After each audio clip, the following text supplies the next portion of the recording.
കോഴിക്കോട് കോൺഗ്രസ് ജില്ലാ നേതൃത്വത്തിനെതിരെ ആഞ്ഞടിച്ച മുൻ പന്നിയങ്കര മണ്ഡലം യൂത്ത് കോൺഗ്രസ് പ്രസിഡന്റ് സുദീപ്. ബിജെപിയുടെ ബി ടീമായി കോൺഗ്രസ് മാറി. ഇഷ്ടക്കാർക്ക് സീറ്റ് വീതം വെച്ച് നൽകുന്ന രീതിയാണ് കാലാകാലങ്ങളായി കോൺഗ്രസിൽ നടക്കുന്നതെന്നും സുദീപ് വിമർശിച്ചു. ഇതിൽ പ്രതിഷേധിച്ച് കോഴിക്കോട് കോർപ്പറേഷൻ കല്ലായി ഡിവിഷനിൽ മത്സരിക്കുകയാണ് സുദീപ്.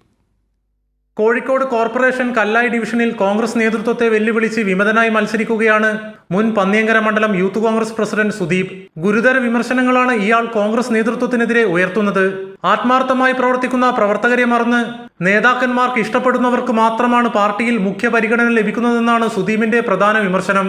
പ്രസ്ഥാനം വളർത്തുക എന്നുള്ളതിനേക്കാൾ ഉപരി സൗഹൃദ കൂട്ടായ്മ വളർത്തുന്ന രീതിയിലേക്കായി മാറി പാർട്ടി പ്രവർത്തനം. സെൽഫി എടുക്കുക, സമൂഹ മാധ്യമത്തിലൂടെ പ്രചരിപ്പിക്കുക, ഇതാണ് പാർട്ടി പ്രവർത്തനം. അത്തരത്തിൽ പാർട്ടി പ്രവർത്തനം സംഭവിക്കുമ്പോൾ ഉണ്ടാകുന്നത് എന്താണെന്ന് വെച്ചിട്ടുണ്ടെങ്കിൽ പാർട്ടി ആ മണ്ഡലത്തിൽ മുരടിച്ചു പോയിട്ട് സൗഹൃദം മാത്രം വ്യാപിക്കുന്ന നിലയിലേക്ക് കാര്യങ്ങൾ മാറുന്ന ഒരു സ്ഥിതി നിലനിൽക്കുന്നുണ്ടെന്നുള്ള യാഥാർത്ഥ്യമാണ്. VM വിനുവിന്റെ വിഷയത്തിൽ DCC പ്രസിഡന്റ് K പ്രവീൺകുമാർ പാർട്ടി പ്രവർത്തകരെ വിഡ്ഢികളാക്കിയെന്നും സുദീപ് പറഞ്ഞു. കോൺഗ്രസ് പ്രവർത്തകരെ ആശയക്കുഴപ്പത്തിലാക്കാനും കോൺഗ്രസ് പ്രവർത്തകരെ വിഡ്ഢികളാക്കാനും വേണ്ടിയിട്ടും ജില്ലാ നേതൃത്വവും മണ്ഡലം നേതൃത്വവും കൂടി നാടകം കളിച്ചതായിട്ടാണ് എനിക്ക് മനസ്സിലാക്കാൻ സാധിച്ചിട്ടുള്ളത്. VM വിനു എന്ന് പറയുന്ന ഒരു സെലിബ്രിറ്റിയെ അവർ കൊണ്ടുപോയി നിർത്തുന്നു.